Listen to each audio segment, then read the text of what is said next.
Mengancam anak punya efek negatif yang sama dengan menghukum. Saya malah cenderung berpikir ancaman jauh lebih berat dampaknya semata-mata karena kebanyakan orang tua lebih sering mengancam daripada menghukum. Banyak dari kita yang tidak sadar bahwa komunikasi kita dengan anak selama ini adalah ancaman.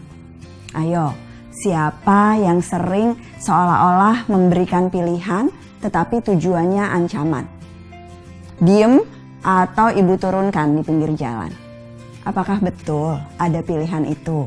Apakah Anda tega betul-betul meninggalkan anak atau hanya mengancam agar anak berhenti melakukan sesuatu?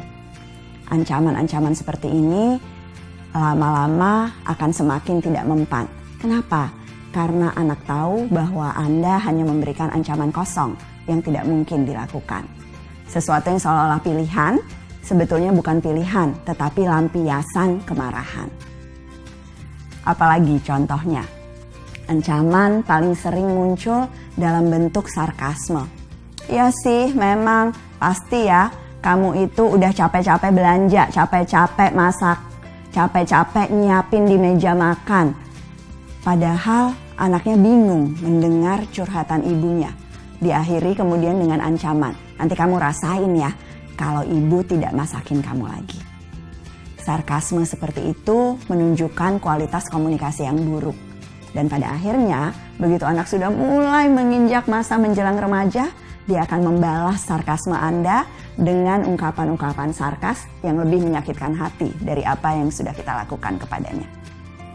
Ada lagi orang tua yang tidak merasa mengancam anaknya, padahal sebetulnya mengancam pada saat mengajukan pertanyaan-pertanyaan retoris. Gimana kalau kupingnya copot? Kamu bayangkan kalau jadi seperti anak-anak miskin yang ada di Afrika. Pertanyaan-pertanyaan yang seringkali pada saat kita refleksikan membuat kita geli, tetapi sebetulnya bukti dari komunikasi yang tidak efektif. Pertanyaan retoris seringkali adalah nasihat berlebihan yang dibungkus dan tujuan kita membuat anak berpikir.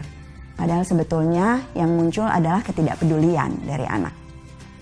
Yang seringkali membuat saya agak sedih adalah orang tua dengan intensi yang baik sekali berusaha berkomunikasi tetapi tidak sadar bahwa yang dilakukannya adalah memberikan ancaman. Contoh lagi ya, orang tua yang memberikan label pada anaknya. Aku tahu sih, memang gak gampang ya jadi pemberani.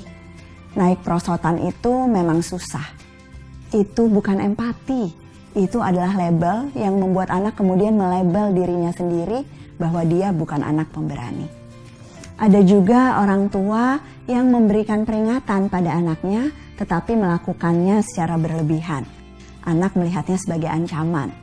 Hati-hati ya bahwa gelasnya nanti jatuh. Yang terdengar oleh anak adalah jangan pernah coba-coba membawa gelas itu sendiri karena kamu belum mampu melakukannya. Berbeda kan dengan intensi orang tuanya? Karena itu kita harus selalu berhati-hati saat berkomunikasi dan sebetulnya melihat ke diri kita sendiri. Apakah komunikasi yang sudah kita lakukan efektif? Ada satu bentuk ancaman lagi, menyalahkan dan menuduh, yang mungkin juga masih sering kita lakukan pada saat misalnya kita menyalahkan anak yang lebih besar atau anak yang lebih kecil dalam perselisihan. Pasti nih, adik gangguin kakak melulu. Nah, hal-hal seperti itu kalau dilakukan satu kali pasti dampaknya pada emosi tidak terlalu berarti. Tetapi sayangnya hal yang kita duga hanya dilakukan sesekali, kalau kita merekam diri kita sendiri, mungkin kita akan menemukan bahwa sebagian besar interaksi kita sebetulnya adalah ancaman dari orang tua pada anaknya. Kita refleksi yuk dan belajar bagaimana cara untuk berkomunikasi dengan efektif.